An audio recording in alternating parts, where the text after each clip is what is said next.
तो इस ऑडियो में पढ़ेंगे हम वैदिक साहित्य के बारे में।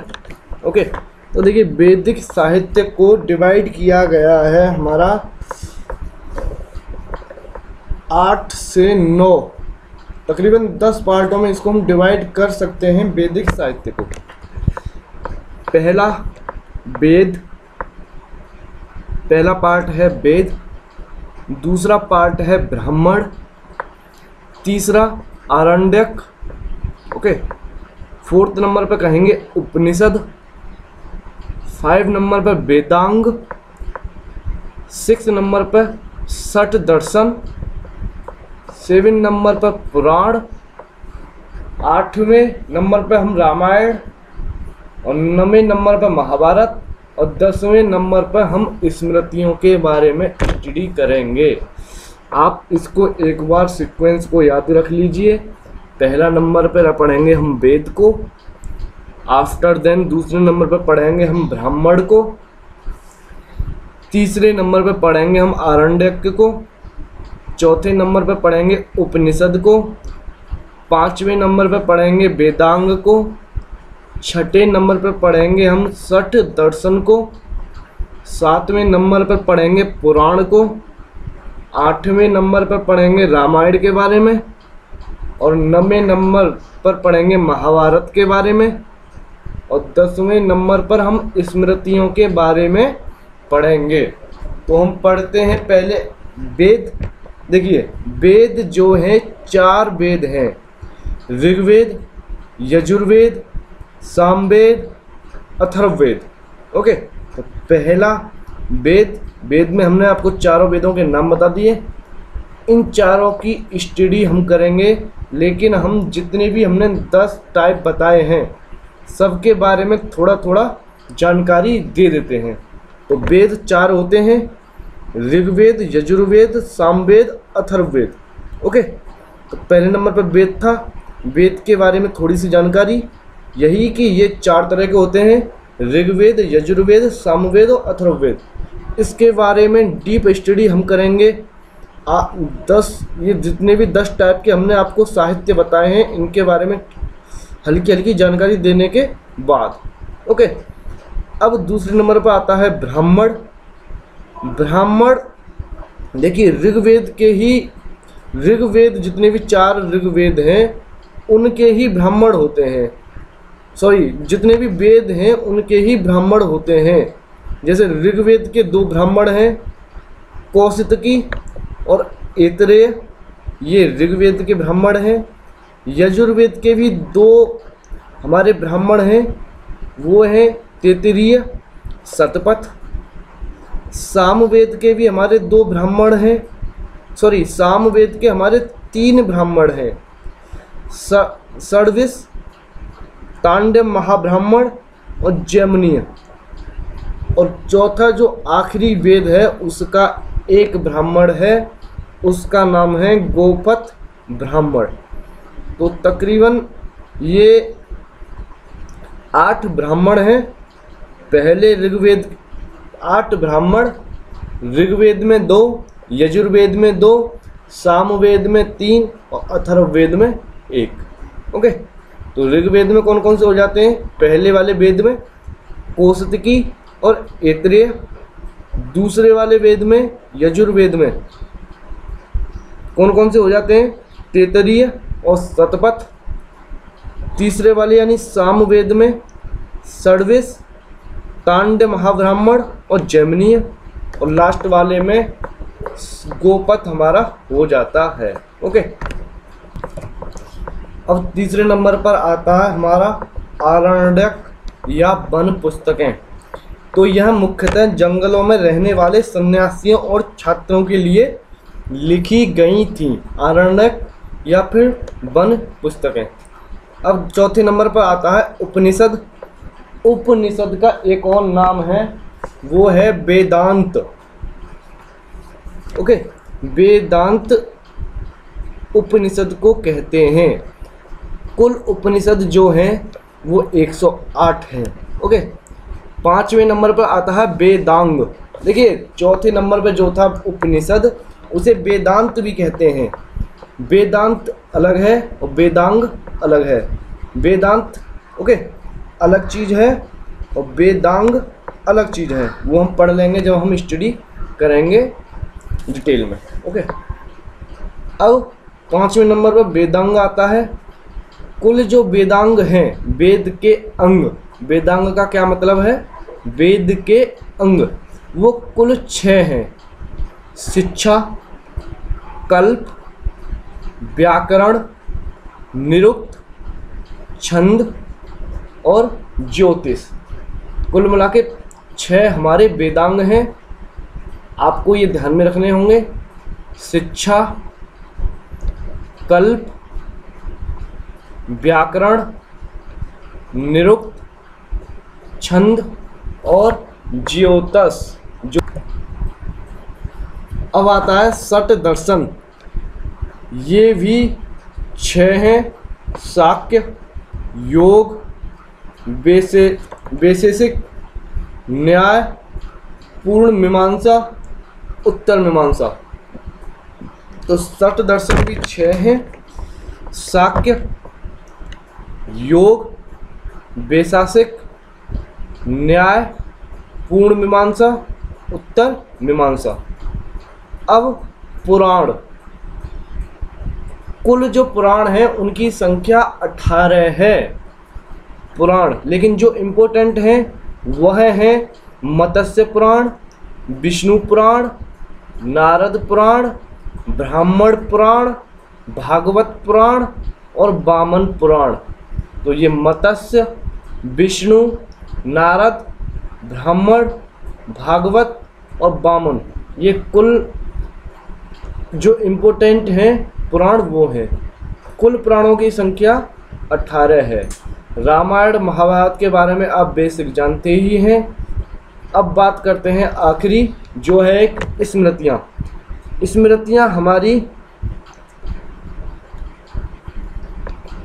देखिए, मुख्यतः जो स्मृतियाँ हैं वह है मनु स्मृति, गौतम स्मृति, विष्णु स्मृति, नारद स्मृति और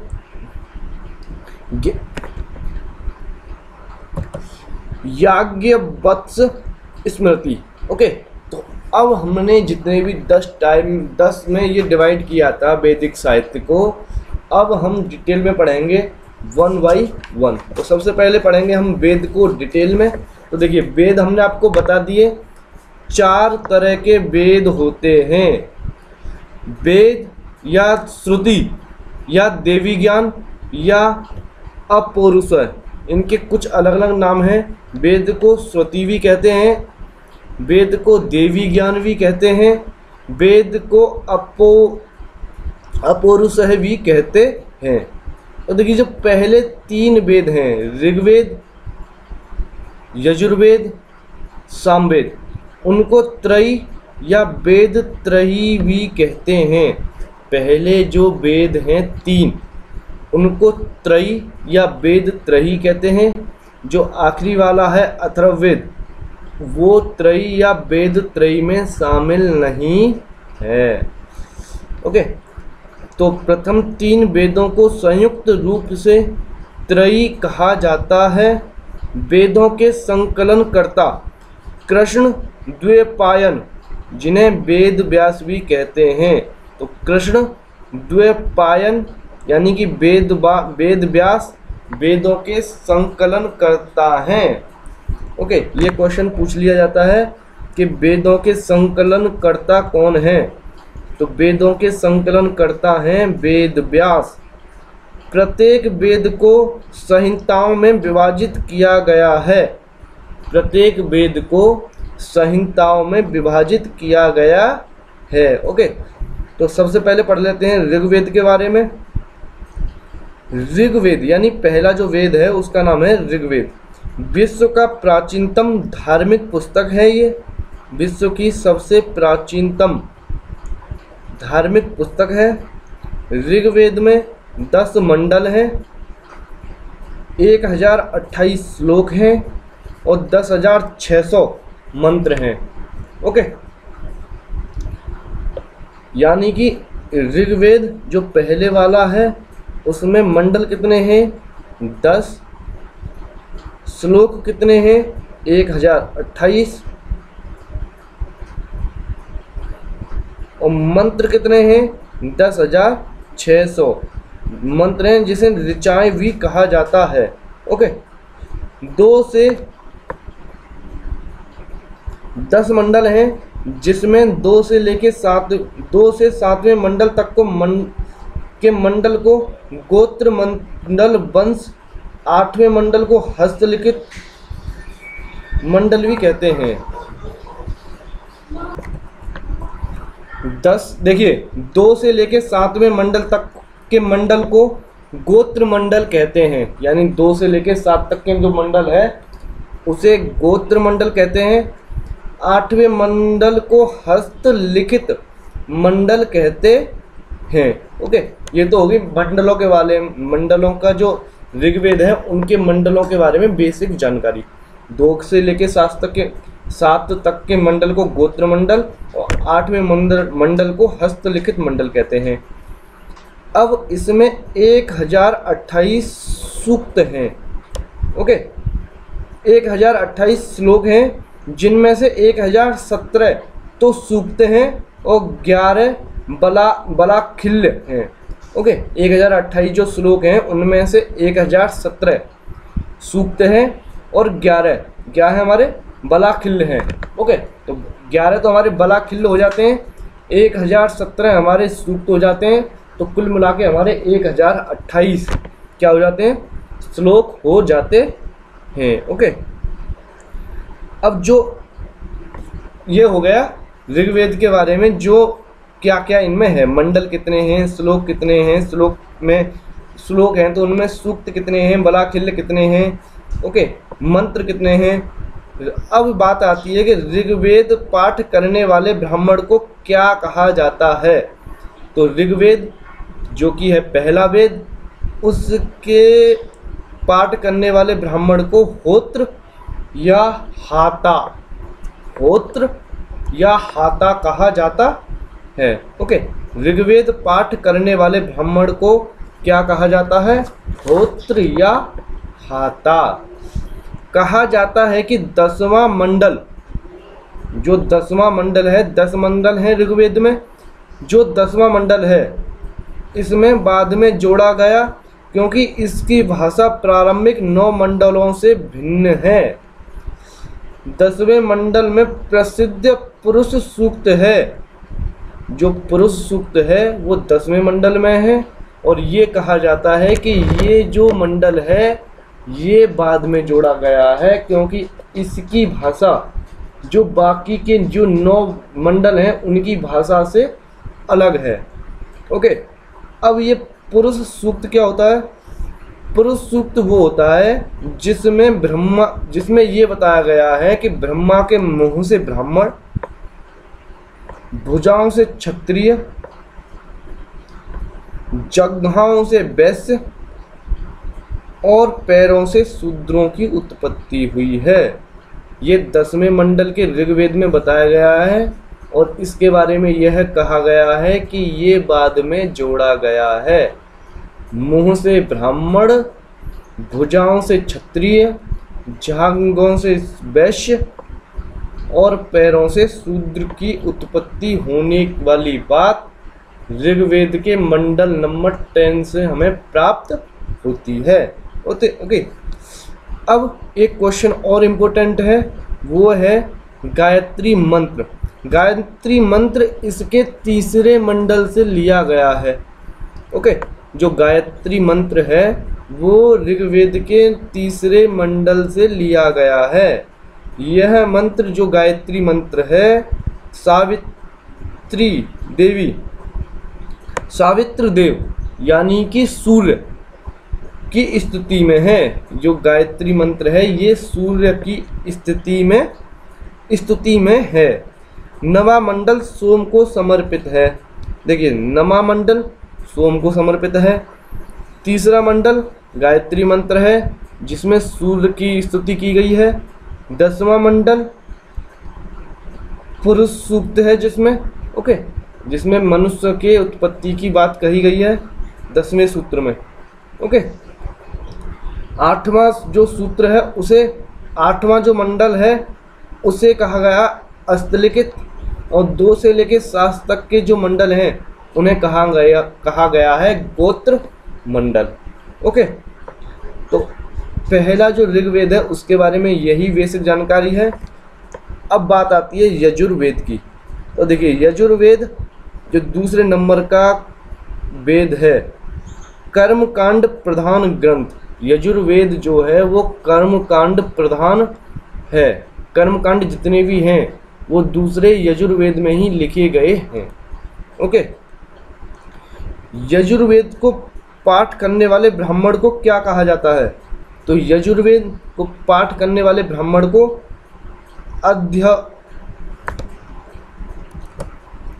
ओके, तो देखिए, गायत्री मंत्र।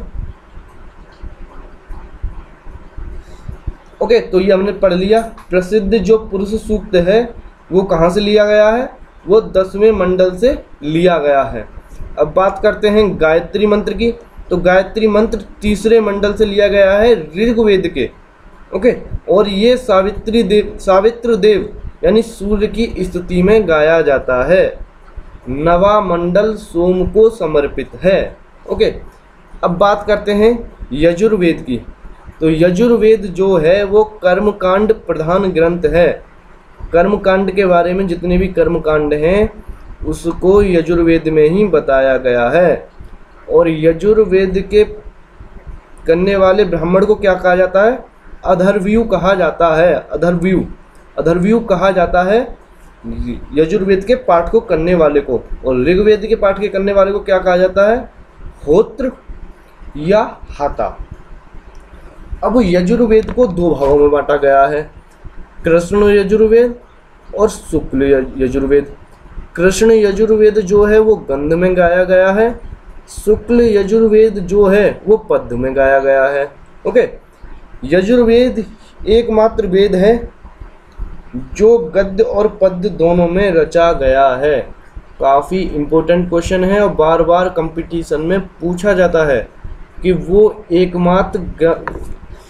एकमात्र वेद कौन सा है जो गद्य और पद्य दोनों में रचा गया है। तो वो कौन सा है? वो है यजुर्वेद। ओके, अब नेक्स्ट अगले वेद के बारे में जानकारी कर लेते हैं और वो है सामवेद। साम का अर्थ है गान। ओके, गाना। सामवेद की ऋचाओं का गान करने वाले ब्राह्मण को उद्गात्र कहा जाता है। यानी सामवेद को जो पढ़ाए, ओके, सामवेद का जो ज्ञाता है उसे उद्ग्राप्त कहा जाता है। उद्ग्राप्त कहा जाता है जो सामवेद की स्टडी कराता है। ओके, अब सामवेद में कुल कितनी ऋचाएं हैं? देखिए, सामवेद में जो ऋचाएं हैं वो हैं 1603। सामवेद की बात चल रही है और इसमें ऋचाएं जो हैं वो 1603 हैं। ओके, जिसमें 99 सिर्फ सामवेद में है।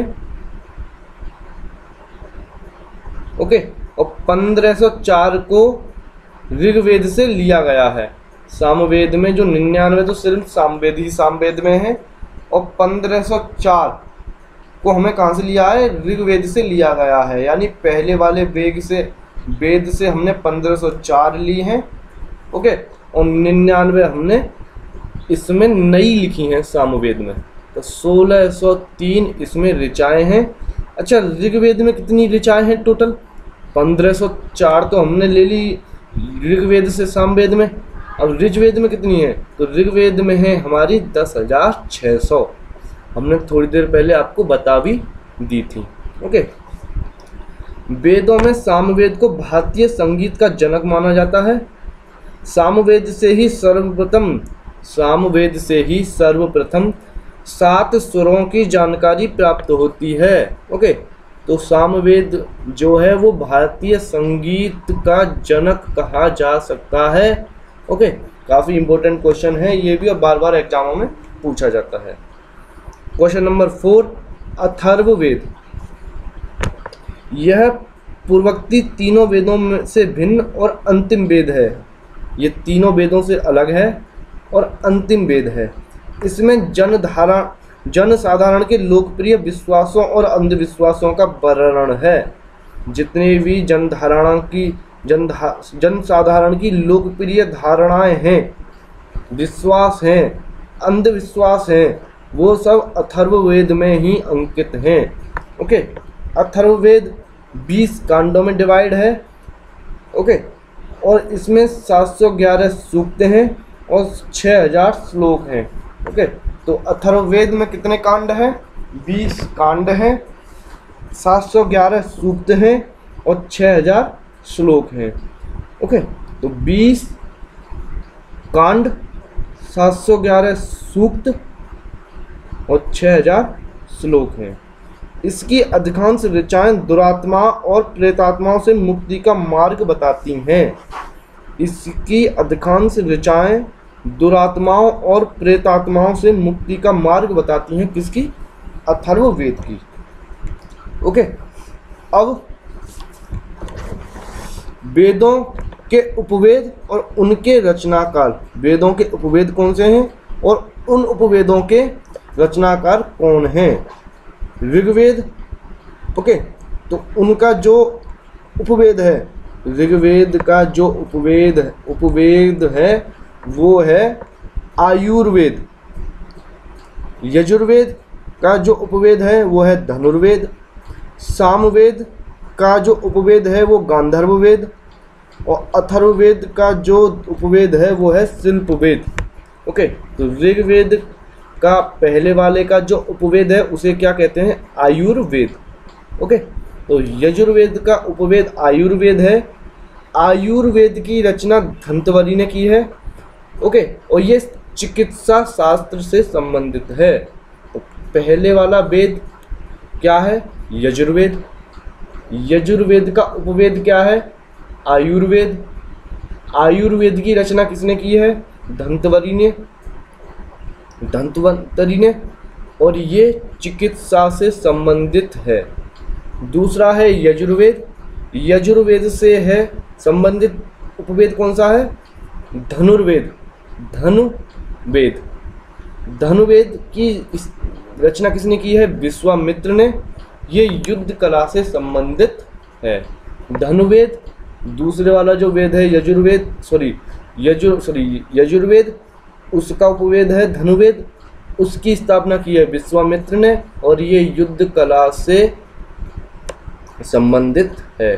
तीसरा वेद है सामवेद, और सामवेद का जो उपवेद है वो है गांधर्ववेद। वो क्या है? वो है गांधर्ववेद। और गांधर्ववेद का जो रचनाकार है वो है भरत मुनि, और ये कला एवं संगीत से संबंधित है। ओके, तो सामवेद का हो जाता है हमारा उपवेद गंधर्ववेद। गंधर्ववेद लिखा है भरत मुनि ने और ये संगीत कला से संबंधित है।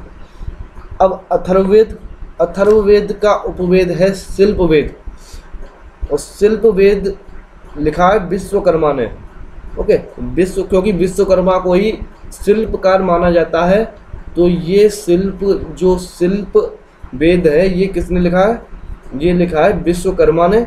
ओके, और शिल्पवेद अथर्ववेद का उपवेद है और ये भवन निर्माण कला से संबंधित है। तो आपको ये चारों वेद, उनके उपवेदों के राइटर और वो किससे संबंधित हैं ये आपको ध्यान में रखना होगा।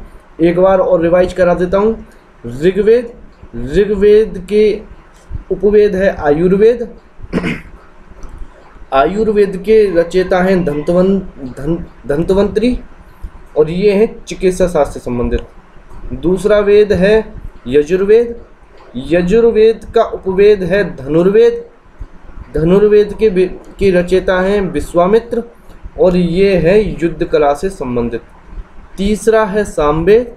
सामवेद का जो उपवेद है वो है गंधर्ववेद।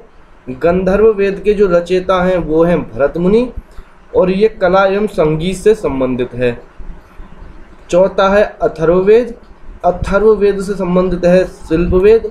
शिल्पवेद के रचयिता हैं विश्वकर्मा, और ये भवन निर्माण कला से संबंधित है। ओके, तो इस वीडियो में सिर्फ इतना ही। बाकी ये वैदिक काल का जितना भी सिलेबस बचा है, मिलते हैं नई वीडियो के साथ। ओके, तो इस वीडियो में हमने क्या कवर किया? इस वीडियो में हमने साहित्य को कवर किया।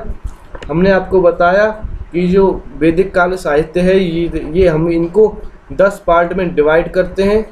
10 पार्टों को डिवाइड किया, उनकी बेसिक जानकारी दी, और इसमें से पहला जो पार्ट था वेद को पूरी तरह से स्टडी किया। अब नया जो टॉपिक है दूसरे वाला वैदिक साहित्य का दूसरा पार्ट है।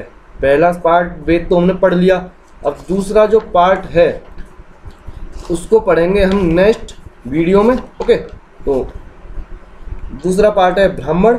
तो हम ब्राह्मण और आरण्यक और उपनिषद, नेक्स्ट 3 पार्ट हम अगली ऑडियो में पढ़ेंगे, बताएंगे आपको।